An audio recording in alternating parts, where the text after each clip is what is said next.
I'm Robert Brindley, the director of the school. Questions. What are your views on social media? I prefer to call it anti-social media Okay. because I think it's fundamentally antisocial, because it doesn't promote socialization. To me, socialization means that you're talking to someone, you're engaging with someone, and I'm sorry, you don't engage anybody through a screen. I think social media is a great tool that can actually connect people, and we can do a lot of things with it. I think it depends how social media is used as to its effectiveness and to how relevant it is to people's life. Okay, so what's your name? Mueed, And where are you from, Wade? from Pakistan. Can you tell me how you use your phone on a daily basis?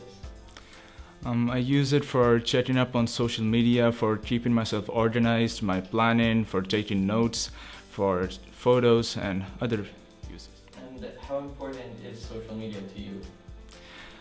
I believe that social media is basically another way of staying in touch with people, given how much rushed our lives are in the 21st century. Then it really helps us keep and to stay in touch and to communicate with each other. So I believe it's a really effective tool in that regard.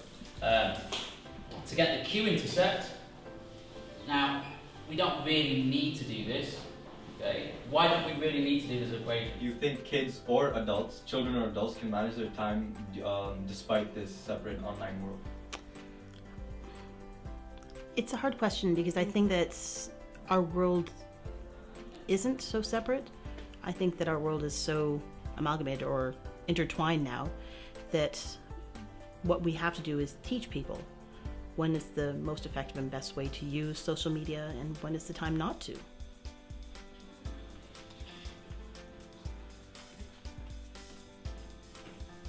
Hey guys, what are you working on? Bio. Theater. Yeah? Oh, good. Keep it up.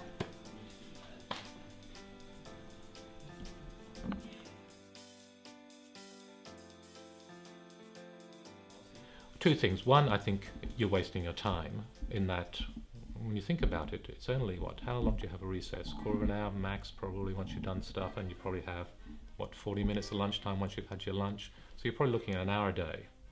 If students are trying to tell me they can't be off their machines for an hour a day, I think that's a problem. So it's not so much limiting your time on those machines, which essentially I know it is. It's also pushing back on you. Think about what is happening to you in terms of this huge bombardment, electronic bombardment that you're getting at the moment. During school, what do you think students use their phones for? I think, again, you've got to continue. You've got kids that really understand how to use their phones, and they use them for anything and everything. Probably far more than I will ever understand to use my phone. I have a so-called smartphone. I probably use it, 10% of its capacity, and you will probably use it much more than that, and that's fine. Use it in the classroom for all sorts of stuff. Outside the classroom, I'm sure you have a million other things that you use it for. But in terms of socializing, I want you, in your spare time, of which you don't have much, to socialize, discuss, reason, argue, discuss what you're doing. What do you mean by misuse?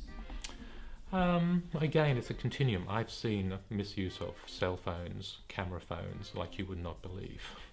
And the problem these days is that once you take a picture or a video, if you want to, push that button and it's gone viral, which is enormously powerful and enormously destructive. Whereas, 20 years ago, whatever happened when I was your age stayed because it was never communicated, because it could not be communicated. Now it's too easy to communicate and too easy to abuse. Keith Hampton actually carried out an observation of public spaces such as Bryant Park in New York City. I don't know if you've heard, it's one of the busiest places that is there, and he figured out that the total amount of time that people are actually spending on their microphones, on their smartphones, is actually just 3% of their total time. And despite using their smartphones so much, they're still paying attention to the other people around them. They're still paying attention to their other responsibilities. They're not neglecting them as much as we think. So it's a bit overblown, the idea that smartphones are taking over our lives.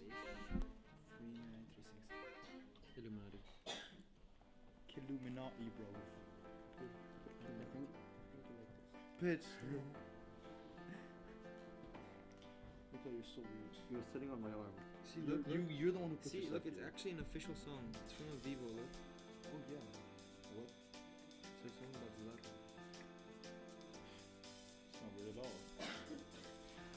Well, it is true that the advent of the meme clearly shows that the social media, the internet in general, have had a profound impact on our culture. But honestly, it's something that is expected. Humanity has adapted throughout the ages to a number of different changes, and social media is just another part of those sociological changes that are occurring. So it's bound to happen, and we should embrace it as such. My final message is I think social media isn't bad. I think it's a trend that has come in and it's going to be here forever. I think one of the most important things we can do for youth and for adults is to teach them how to use it in a way that is responsible and helpful and doesn't become all-consuming. We've heard far too much, and there's far too much research going on right now that's telling us that the addictive properties of social media is about kids not feeling connected where they're at, and so reaching out to get that connection. And so I think there's more that we need to talk about around how it's used.